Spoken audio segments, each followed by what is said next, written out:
দর্শক, সময়ের কণ্ঠস্বর ফেসবুক পেজ থেকে আপনাদের স্বাগত জানাচ্ছি। আমি কামরুল হাসান রুবেল।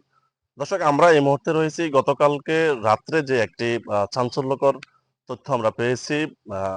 একটি ডাকাত দল চিঠি দিয়ে ডাকাতি করার জন্য অবহিত করেছেন মালিক পক্ষকে যে আমরা আপনার বাড়িতে ডাকাতি করব, আপনি স্বর্ণ অলংকার সহ আপনার যাবতীয় মালামাল রেডি রাখবেন, আর যদি না পায় তাহলে আপনার ছেলে সন্তান এবং তাদেরকে হত্যা করবে এবং ধর্ষণের হুমকি দিয়েছেন।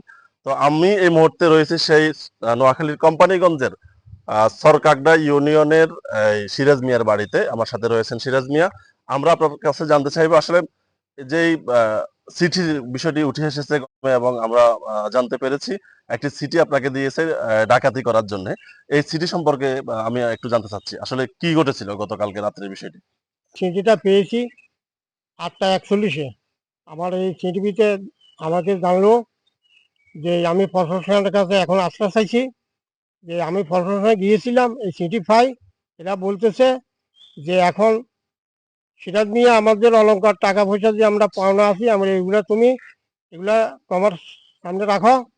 আর যদি এখানে আমাদের যদি পাওনা টাকা যদি আমরা ওখানে যদি নিয়ে পাই, তাহলে তোমার ছেলে বউ নাতিনকে আমরা হত্যা করব, তাইলে ওর গোটা দুনিয়ার থেকে বিদায় নিব। এখন তোমাকে সতর্ক করছি, আমরা তোমার সাথে কিছুক্ষণের ভিতরে মোলাকাত করব। চিঠি পাওয়ার পরে প্রশাসনকে অবহিত করেছেন কিনা বা প্রশাসনের কোনো কেউ আসছে কিনা আপনার কাছে? আইছে, দুই গ্রুপ আছে। আমরা বসুয়ার থানাত গেছিলাম, আমার ছেলে সহ।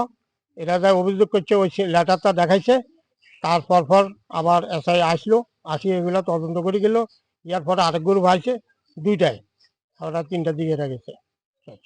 আপনারা ইতিপূর্বে শুনেছেন সিরাজ মিয়া নিজ মুখে কিন্তু বলেছেন গতকালকে রাত্রে চিঠির বিষয়টি। যে যে বিষয়টি আমরা আপনাদেরকে জানিয়ে রাখতে চাচ্ছি, সিরাজ মিয়ার একমাত্র ছেলে প্রবাসে থাকেন, ইতালিতে বসবাস করেন সপরিবারে।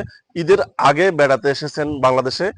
বেড়াতে আসার পরে কিন্তু এই আহ, যে ঘটনাচক্রের শিকার হয়েছেন, আসলে তারা উদ্বিগ্ন এবং তারা অনেক বেশি হতাশায় ভুগছেন এই মুহূর্তে। আসলে বাংলাদেশে এসে নিরাপত্তাহীনতায় ভুগছেন এই মুহূর্তে, যে বিষয়টি আমাদেরকে জানিয়েছেন।